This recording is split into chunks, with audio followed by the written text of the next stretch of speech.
Hey, what's going on, people? Thought I'd make a quick video um, on relationships. I know I usually do boxing videos and whatnot, but that's what I felt like doing tonight. So, and for those of you who are wondering, because I know that I get asked this a lot, I'm not Haitian. I was born and raised in Italy, and I came to the United States for college a while back. That's where the accent comes from. My parents are African. I was born and raised in Europe, so I have a very multicultural accent.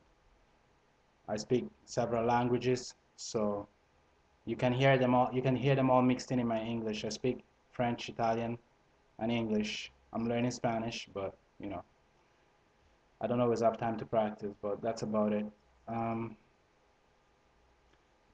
Last time I made a relationship video, I was talking about how you shouldn't get caught up in a sense of entitlement when you get cheated on.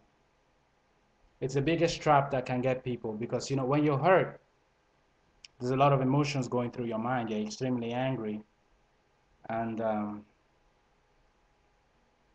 you think a lot of things, and a lot of times you won't think rationally. You're gonna get angry, and you're gonna want to hurt the other person or leave the other person. And in my other video, I was talking about how you shouldn't always demonize someone who cheated on you. It depends on the circumstances, but you shouldn't always demonize them because when you're angry, you project all negative thoughts onto that person, and subconsciously you ignore all positive aspects of that individual, and you end up with a false image, and you react following that false image. Um, Now, that being said, someone asked me then, when is it a good time to leave? I mean, what should be the tolerance threshold as far as cheating goes? It differs from couple to couple. Um, Personally, um, I am not like if you get cheated on for no reason, like if everything seems fine and you find out that your wife is cheating on you, and you never did anything, like you never cheated on her, or not necessarily neglect, but give a reason to, then I mean, generally, if a partner cheats on you with no prior warning for no apparent reason, other than just selfish desire, I usually advise people to leave. Um, if the cheating is so drastic, if it's too bad, it depends. Everyone is different. Like in my case, like I cheated on a girl and she cheated back on me. You get what I'm saying? So I was like, all right. And we tried to make it work and everything.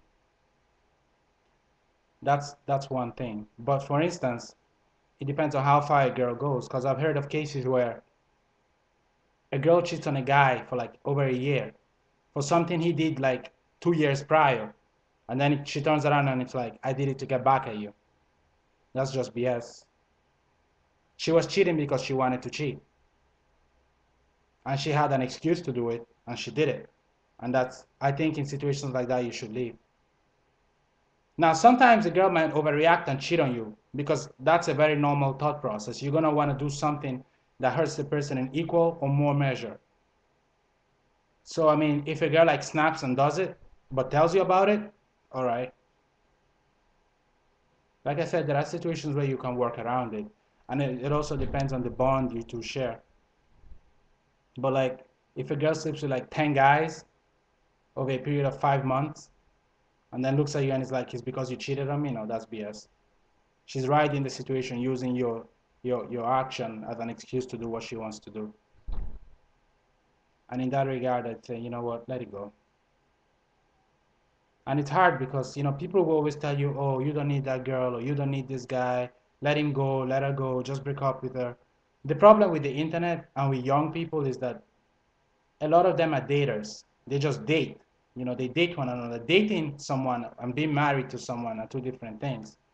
Yeah, I've been married, I know. So it's not the same thing, you know? When you date someone, you're not living with the person. It's a preference thing. Like, you got someone, but she comes to your house, you go over to her house, you talk over the phone. If you break up with such people, it's not like it's gonna leave such a huge hole in your life. that is, you're going to actually feel it. But imagine being married to someone for 3, 4, 5 years, or living with someone for like 2 years, for instance. That's a whole different story. Because now that person becomes an integral part of your life, almost like a parent. You see that person every day. You wake up with that person every morning. You know that uh, the person's flaws, preferences, quirks. You know, your life gets accustomed to that person's presence. Now, breaking up with something like that is not easy. Because now it's like, what do you do now? Because, you know, you have been with someone so long, and you've been with that person living in the same house for so long that when stuff hits the fan, it's like, where do you go from here? You know, you don't want, no one is eager to jump back into the dating scene. You know, when you get comfortable with someone, it's not easy to like just drop everything and jump back into the scene. So it makes everything difficult. And that's where maturity comes in. That's when you have to make the decision that no one else can make. There has to be a point in your life where you make the toughest decision you might ever have to make. Because you also have to see whether, number one, can you be happy with this person? Do you feel you can rely on this person again? Can you live with what the person did? Those are things you have to decide, and it's not easy, you know. And everyone has different thresholds. Like some women can live with a man who's cheated on them repeatedly with many women, but they cannot live with a man who had a long-term affair with one person. That they cannot live with.